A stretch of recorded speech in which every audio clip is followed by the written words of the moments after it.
Again, Brian, welcome to episode 13 of the 2025 season of You Got Targeting. My gosh, we actually got some better football to talk about this week. And my goodness, I'm here with my co-host, Mike Rochburns and Earl Maynard, and we're here in the beautiful Trackburn studio in Lickskillet, Alabama. My gosh, I'm a little fired up because we actually got some football to talk about because last week sucked. But we did miss a game last week, and it makes me mad. I guess my app didn't update the new rankings or something. And Iowa and Oregon was a top 25 matchup, and we didn't pick it.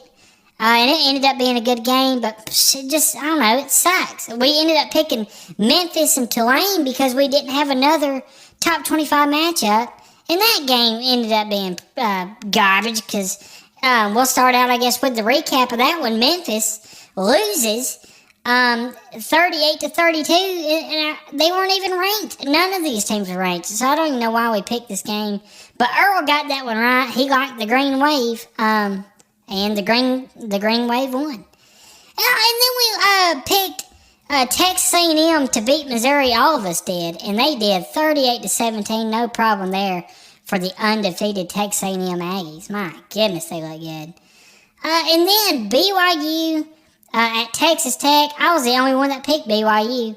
I just wanted to see them keep winning, but Texas Tech beats them pretty bad, 29-7.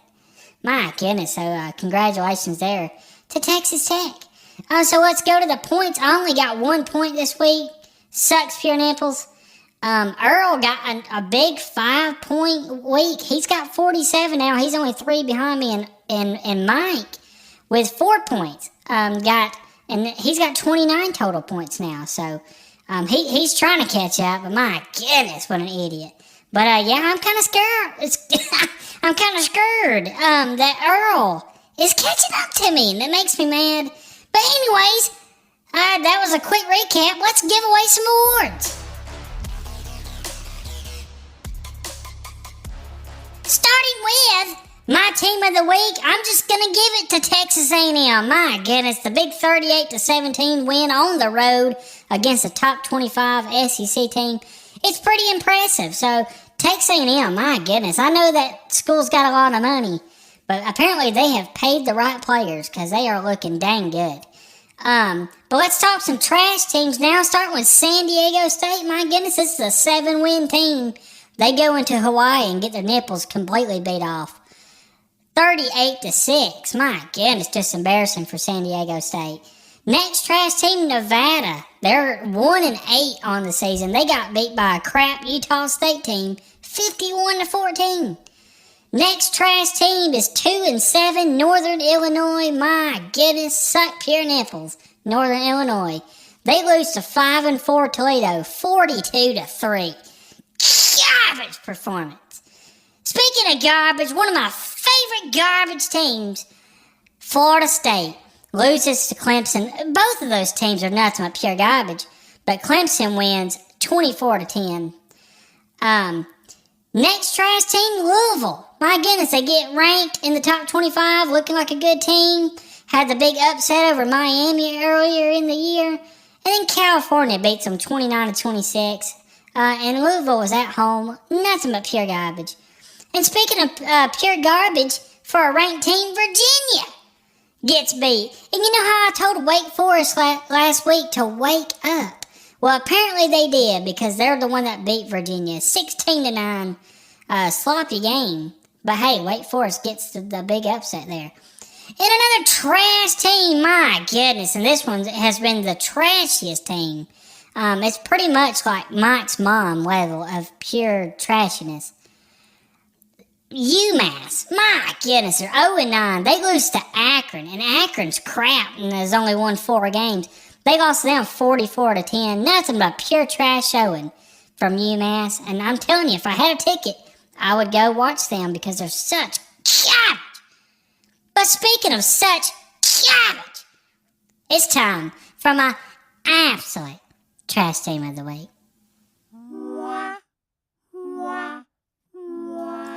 My absolute trash team of the week. I'm going to give it to the Florida Gators. My goodness. They can't can't get it together. They actually look pretty decent after Billy Napier gets fired. They played Georgia in a close game. And then they go and play Kentucky and lose 38-7. My gosh, I just can't figure out how trash this team is. And I can't believe, who's going to win out of Florida State? Both teams suck pure nipples. My goodness, I don't know what to expect. That is just nothing but pure trash football. Florida sucks. Florida State sucks. All these teams on my trash list suck. Let's answer some questions.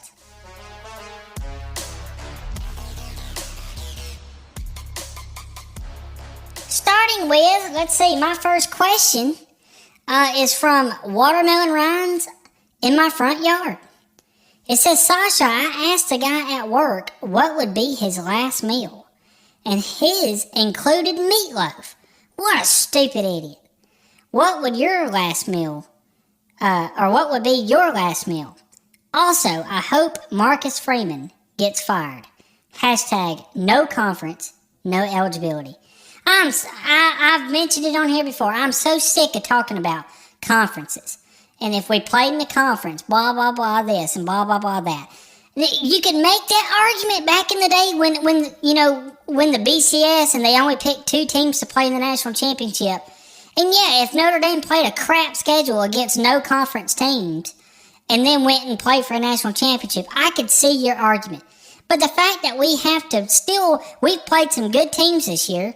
We lost to 2 good teams. But we've played good teams. And if we make it to the playoff, we're going to have to beat a couple of really good teams to even play for a national championship. I'm sick of the argument.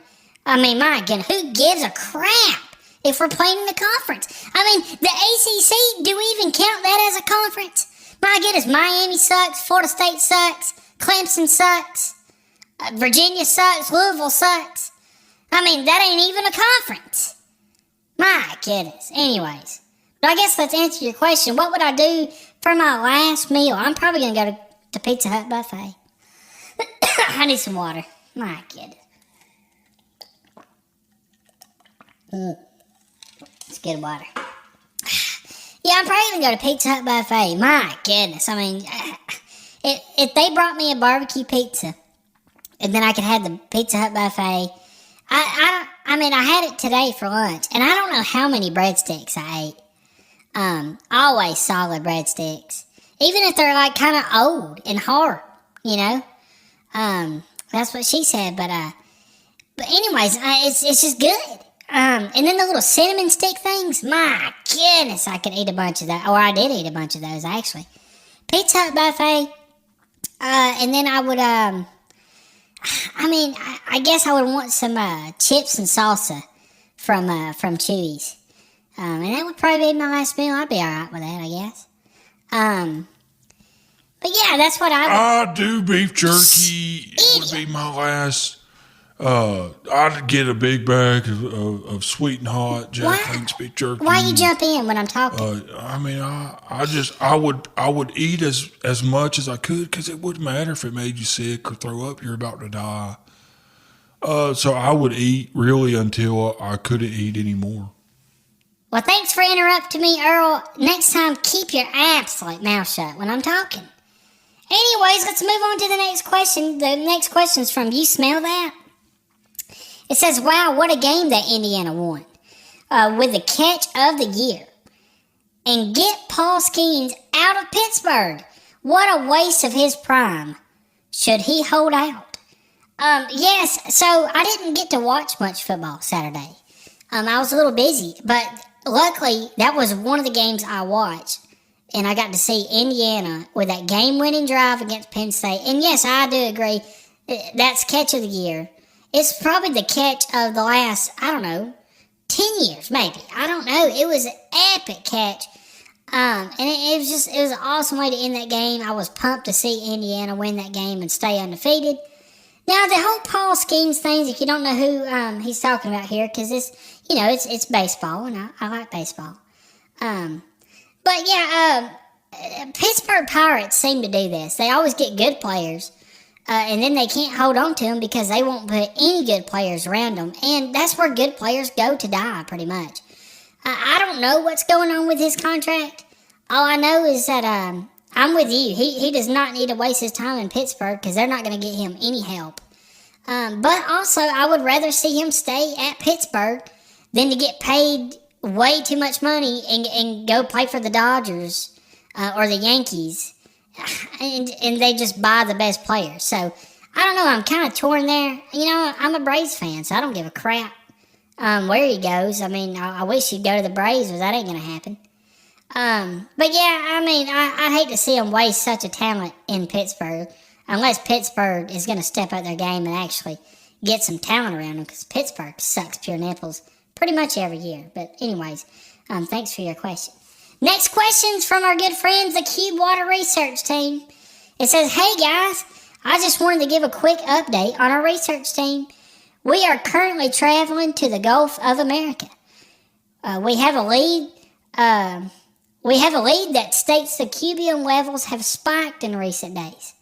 So we have a really good feeling about this one. Speaking of a really good feeling, Indiana will win the national championship.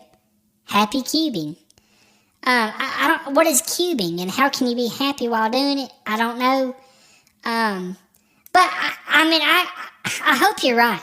I mean, not about the stupid cubes in the water, but I hope you're right about Indiana win the national championship. I think it would be awesome for college football to see somebody actually different win. But I just, if they have to play, somebody like a Ohio State, somebody like a Alabama, somebody like a Georgia, I don't like their chances.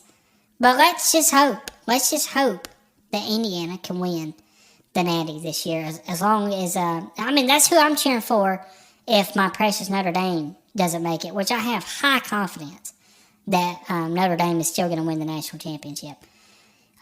Next question is from Busted Can of Biscuits. It says, is it just me, or did college football lose its zest and pep? I don't know what zest and pep really is, unless we're talking about like food. But I guess I get what you're asking here. And I will say this, college football has lost a little bit to me. I don't know, or I kind of know what it is. I think it's three things that's hurting college football now. For people that have been college football fans like me, most of my life. One, I'm gonna say the NIL is hurting college football. And when I say that, don't get me wrong, I think players deserve to get paid.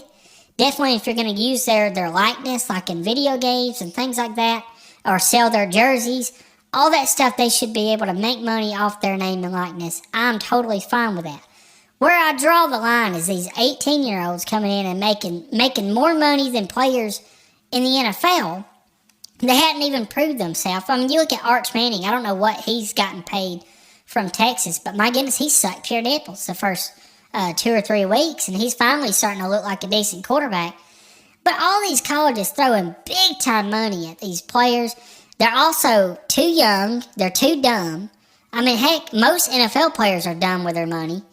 So I don't see how. I don't know. I don't like these 18-year-olds, 19-year-olds getting paid all this money and getting all these, sports cars and just living on top of the world.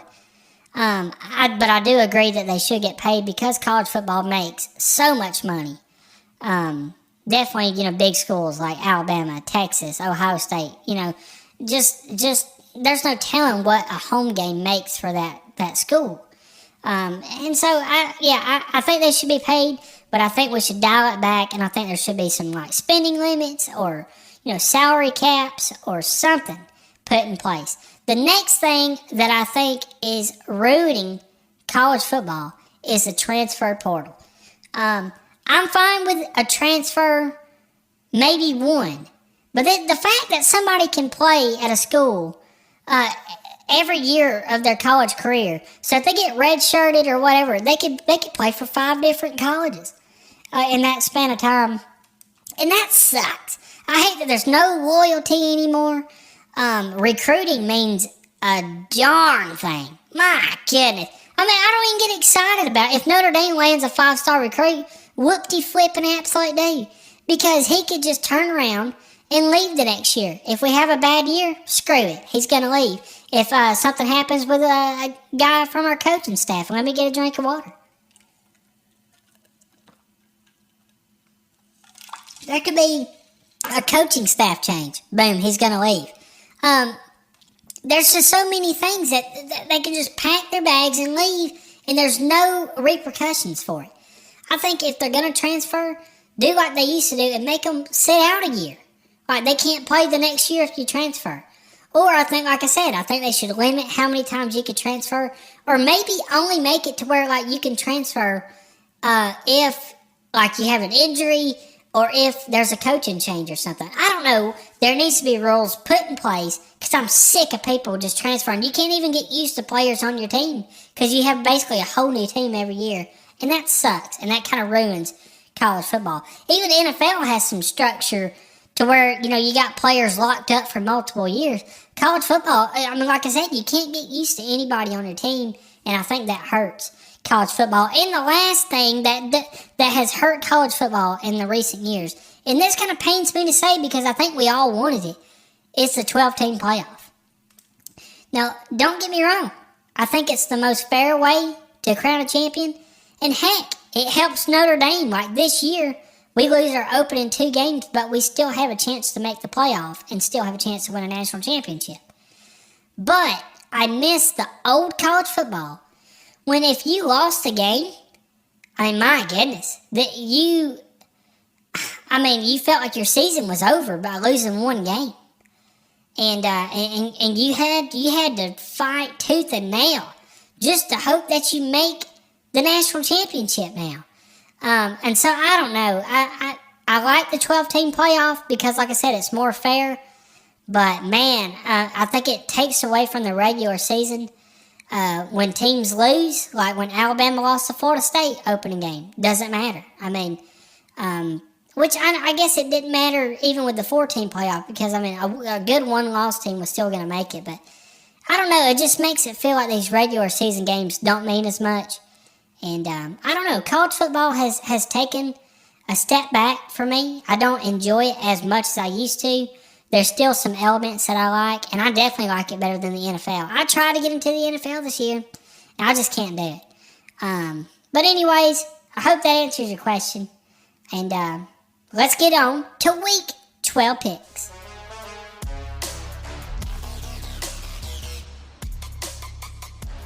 And we're going to start with my precious Notre Dame at Pittsburgh. Pittsburgh's ranked 22nd.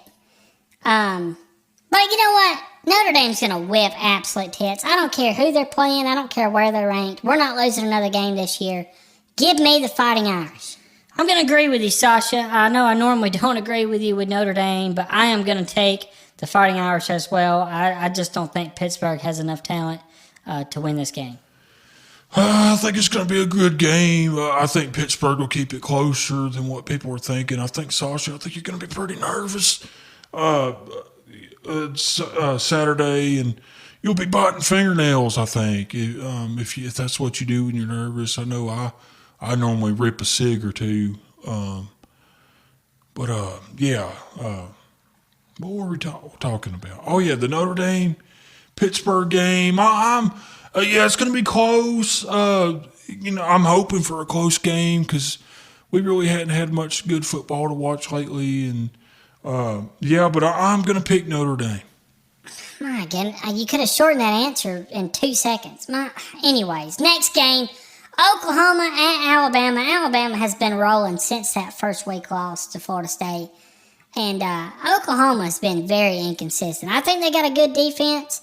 And by the way, I messed up and said that they had a backup quarterback. I don't know if I said it last week's show or a couple of weeks ago. But anyways, he's been back. He just had surgery on his hand, and he's pretty much sucked since he had surgery on his hand.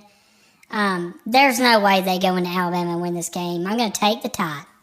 Yeah, I'm going to give a short answer here. Roll Tide. Yeah, I think Oklahoma's chances of winning this game is like the chances of me not finishing a bag of beef jerky once I open it. It's 0 to -5%. Oklahoma they've been inconsistent, and I think they'll play good defense, early in the game, and there might even be a point, in the first half where you think Oklahoma can win this game, but they're not going to. Alabama wins. All right, and our game of the week, another SEC matchup here, Texas at Georgia. Texas has been a team that's kind of shocked me because, they lost 2 games kind of early. It looked like their season was falling apart. But they figured out how to play some ball here lately. And they're playing really good. But it's going to take a lot for me to think that Arch Manning is going to go into Georgia and beat them. I just don't see that happening. I do not have enough faith in Arch Manning to get it done. Give me the Georgia Bulldogs. Yeah, there's no way I'm picking Texas in this game. I think Georgia, I think a lot of people are overlooking them because they have had a few struggle games, but I'm taking Georgia every time in this matchup. Well, that's a crap pick, Mike. I'm going to take Texas. They've been more consistent lately. Georgia's, they've been inconsistent, and Kirby Smart's a liar, and I've lost respect for him, and saying he's clapping when he was calling a timeout. That's just such a liar. And, man, I can't stand it. I can't stand a liar. I probably have a story about it, but I can't think of one right now. But I can't stand a liar. And Texas, I love the great state of Texas. And I think Arch Manning's playing good football finally. It took him long enough because, my goodness, he sucked early on, but I'm going to say hook 'em, and I think Texas wins. All right, well, let's hope that's not true because, my goodness, you'll probably pass me in the points if you get this one right. Thank you guys for listening. Hey, and we'll catch you next week.